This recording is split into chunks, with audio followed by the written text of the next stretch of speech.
Kuna mwanamke mmoja ambaye amekuwa na wafuasi kadha wa kadha na amejipa title ya uungu.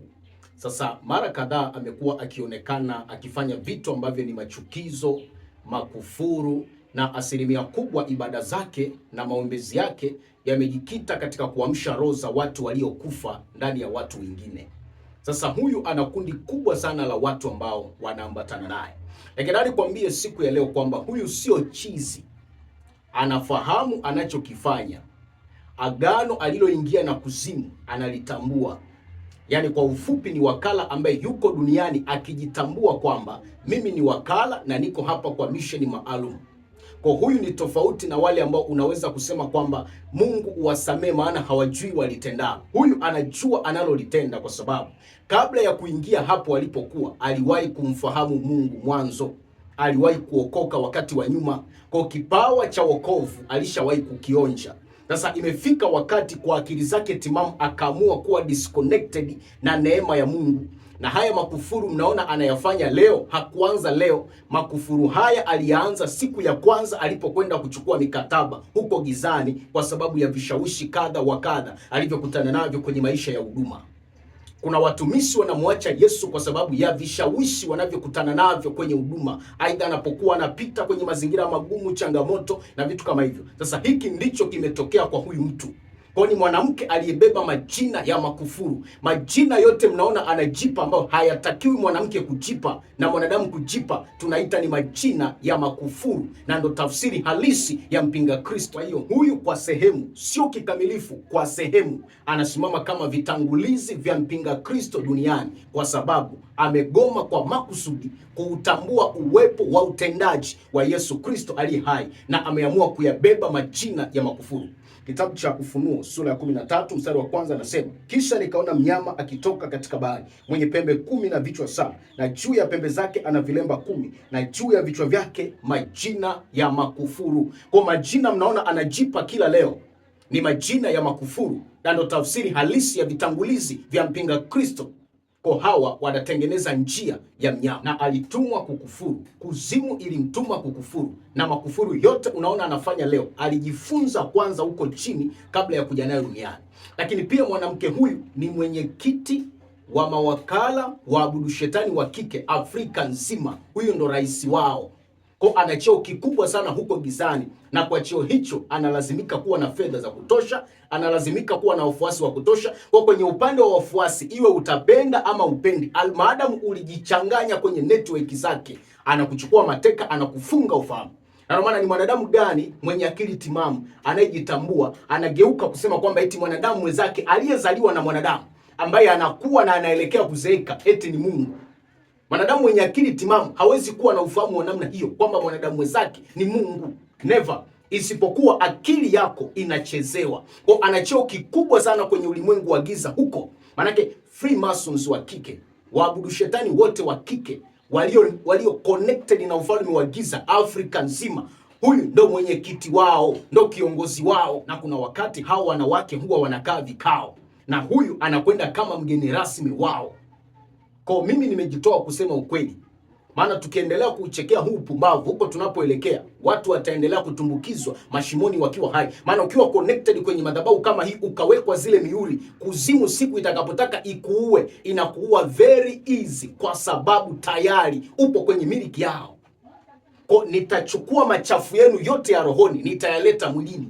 Na kwenye huu wakati manabii wa giza mjipange, tutashughulika na ninyi, maana imeandikwa usimwache mwanamke mchawi kuishi. Ni bora ukakosea njia ya kwenda mahali fulani kuliko ukakosea kanisa la kuabudu ukaenda kuabudu hapa, umeisha.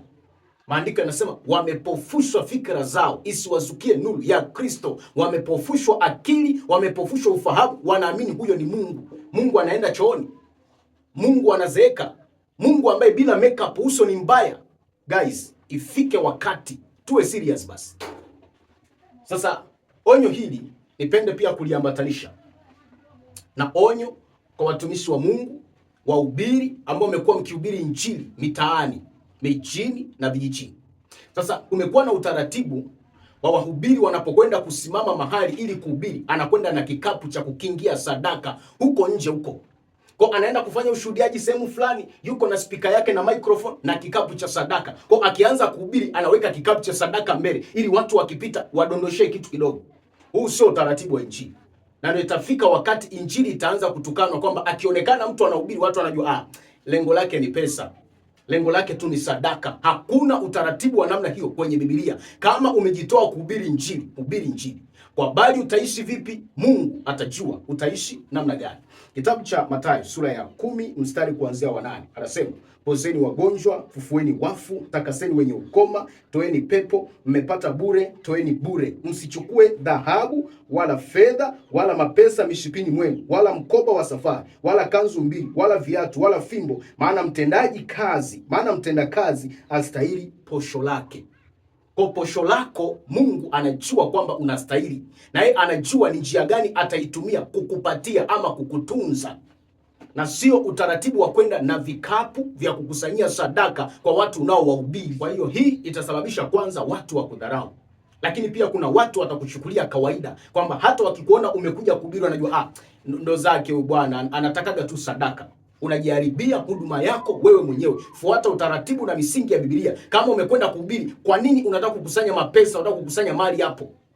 Wewe hubiri tu Injili, hubiri tu Injili. Hata kupitia ile kazi yako ndogo unayofanya kila siku, Mungu atabariki, atakutunza. Na tusiende kwa utaratibu, maana tunaharibu Injili sisi wenyewe. Wewe unakwenda na kapu lako la sadaka, hilo bakuli la kusanyia sadaka, unaenda nalo hapo. Wewe umekuwa ni ule kiwete ambaye alikuwa anakaa kwenye mlango unaoitwa mzuri kuombaomba sadaka. Maana tafika mahali watumishi wataonekana kama ni ombaomba. Kwa kama umetumwa na Kristo kuhubiri Injili ya kweli, hatuna utaratibu wa kwenda kuhubiri huko kwa mataifa na vikapu tunaenda kuweka pale mbele ili wakati unahubiri eti mtu akiguswa aweke. Wengine wanatumia kigezo, unajua sasa bwana, kuna watu wanaguswa kwa kuniletea pale mimi kwa napokea mara kwa mara itakuwa ni wewe alikwambia kuna watu wataguswa kuletea sadaka hapo ni nani? Yaani nani aliyekuhakikishia kwamba ukienda watu wataguswa wakupe sadaka? Maana unapokwenda na hicho chombo unakuwa tayari kwenye akili yako umeshawaza kwamba leo ninakwenda kukusanya sadaka. Lakini amefafanua vizuri pale kwenye ule mstari wa 8, kwenye ule mstari wa 9, msichukue dhahabu wala fedha wala mapesa mishipini mwenu, na hapo juu akasema mmepata bure, toeni bure. Kwa hiyo inafika mahali kunakuwa hakuna tofauti na wale mitume na manabii wanauza viambatanishi na wewe, maana wote lengo lenu linakuwa ni kupiga pesa.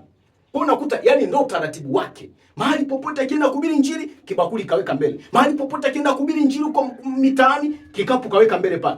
Huo sio utaratibu wa Injili. Kwa hiyo wahubiri tusiwe na utaratibu wa kwenda na vikapu mitaani. Ile kazi yako tu unafanya, sijui kilimo, sijui biashara. Mungu atakubariki hapo na atahakikisha amekutunza. Wewe peleka tu Injili na usiwe na lengo hilo la kwenda na vyombo vya kusanyia sadaka. Sio utaratibu wa Injili na haukubariki. Tufanye kazi zetu za kila siku. Mungu atatubariki na Injili tupeleke. Yesu ataonekana huko kuokoa watu. Na sio tunakwenda kuwatwika tena mizigo mizito wale mataifa tunaokwenda kuwahubiria kwamba wakisikia wakuchangia kitu kidogo, wanaona huyu mtumishi ni ombaomba, yuko hapa kwa sababu ana njaa, na watakutukana sana. Na hata ukisema yote namwachia Mungu haina maana, kwa sababu umepotoka na huo utaratibu unautumia sio wa kimungu. Mungu awabariki sana. This is Prophet Justin.